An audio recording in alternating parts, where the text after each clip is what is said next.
डरते हैं? क्यों डरते हैं भाई? आप भी इस देश के नागरिक हैं, आप भी वोट देते हैं। सिर्फ आपका एक है कि आप गरीब हैं। गरीब होना कोई अभिशाप है? गरीब होना कोई अभिशाप नहीं है। हम गरीब पैदा हुए हैं, लेकिन गरीब नहीं मरना चाहिए। हमको ये सोच के काम करना चाहिए हमको, और इसके लिए कुछ करने के लिए जरूरत नहीं है। आप सबको एक हो जाने की जरूरत है, और एक हो जाइए तभी आपका भला होगा। आप बटे रहेंगे तब कुछ नहीं होगा। इसीलिए हम लोगों ने हम बनाया है। हम का मतलब मुट्ठी होता है, और मुट्ठी का मतलब इनकलाब होता है, और इनकलाब से क्रांति आती है, और क्रांति से बदलाव आता है, और बदलाव से विकास आता है। इसलिए हम लोग कहना चाहते हैं कि हम बन जाइए और भूल जाइए।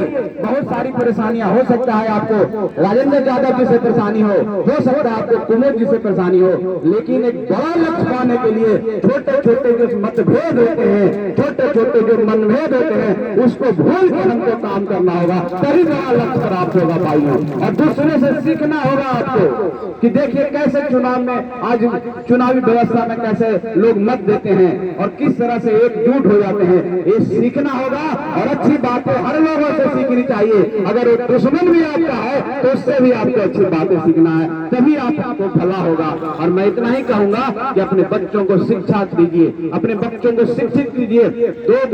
एक वक्त की रोटी नहीं खाइए, एक रोटी कम खाइए, लेकिन अपने बच्चों को हम पढ़ाएंगे, अपनी बेटियों को हम पढ़ाएंगे, हम उनको आगे बढ़ाएंगे, तभी जाके एक सब समाज की तरह आप जी पाएंगे, तभी इंसान की तरह आप जी पाएंगे, तभी मानवता के सारे इंडिकेटर को आप पूर्ण कर पाएंगे। आज हमारे पास बहुत सारी कमियां हैं। ऐसी बात नहीं है कि सरकार आपके लिए नहीं कर रही है, लेकिन बीच में बिचौलियागिरी हो जाता है। सरकार कितना उनके पीछे जाएगी? आपको शिक्षा के लिए हमारे विभाग के द्वारा करीब 87-88 आवासीय विद्यालय हैं, हॉस्टल हैं, हम सामुदायिक भवन बना रहे हैं। आपको शैक्षणिक, आर्थिक और सामाजिक उत्थान के लिए सरकार हर तरह के काम कर रही है। हम स्कॉलरशिप दे रहे हैं, लेकिन आपके पास अभी भी पूरी तरह से वो नहीं पहुंच पाती है। इसका मतलब कहीं न कहीं है आपकी हकमारी हो रही है, और हकमारी करने वाला कुछ लोग होते हैं जो हकमारी करते हैं। उनसे सतर्क हो जाना है, उनको समाज से दूर कर देना है, और उसका एक ही तरीका है लोकतंत्र में वोट तंत्र।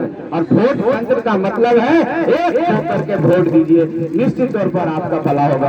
आप बहुत देर से यहाँ पर आए हैं, हम लोग को भी पटना जाना है और बहुत अच्छा लगा। हम इतना ही कहेंगे कि सब जितने भी हमारे यहाँ पर हैं, माता बहन है, भाई बंधु हैं, सब हम लोग एक परिवार की तरह हैं, एक खून है और एक परिवार है। और परिवार में कोई गलतियां होती है, कोई ऊंच नीच होता है, उसको माफ कर देंगे, और माफ करके हम लोग को पार्टी को मजबूत करना है। जीतन राम मांझी जी के सपनों को मजबूत करना है। हम लोग महागठबंधन में है, आदरणीय नीतीश कुमार जी के जो विकास की यात्रा चल रही है उसको मजबूत करना है, तेजस्वी यादव जी के साथ चलना है, और हम सब मिल करके एक महागठबंधन बनाया है। साथियों, हमारी इतनी क्षमता है, इतनी ताकत है, इतनी संख्या है कि हमको कोई हिला नहीं सकता, हमको कोई हरा नहीं सकता। ये बनमनखी क्या है? ये बनमनखी में जो आपकी इतनी संख्या है तो कोई भी आगे हाथ खड़ा हो जाएगा। उसको जिता के भेजिए, तब ताकत देखिए, तब आपका बेटा को विधानसभा में बोलेगा, लोकसभा में बोलेगा, तब आपकी आवाज बुलंद होगी। यही हम लोग का मेन मकसद है,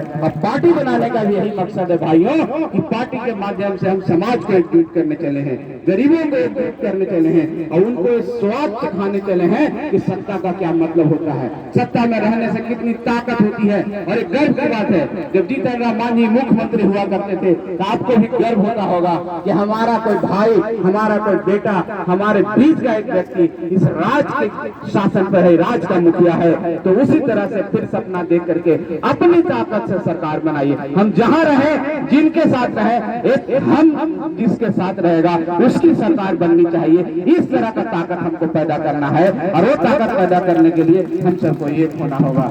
आज का यही मकसद है हम लोग को आप सबको बीच में आने का, कि हम सब मिल करके ये सोचे। हमारी बहुत समस्याएं हैं, हम समस्याओं को बैठ के भी समाधान करेंगे, और अपने जिला अध्यक्ष से कहेंगे आप ऐसे टीम बनाइए। यहाँ पर एक ऐसा टीम बनना चाहिए, एक नंबर ऐसा होना चाहिए। दूसरे जिलों में भी हम कर रहे हैं, यहाँ भी कर रहे होंगे, और एक कमेटी बनाइए। इनकी जितनी भी समस्याएं हैं, उस समस्याओं के फोन के माध्यम से भी कहेंगे, उनको आप नोट करके उस सारा सिलसिला ढंग से उस डीएम साहब के पास, एसपी साहब का जहां जाने की जरूरत है वहां कम से कम बात तो कीजिए। समस्या का समाधान होगा ना होगा, समय भी लग सकता है, लेकिन जब हम बार बार उनके बारे में बोलेंगे, वकालत करेंगे, तो निश्चित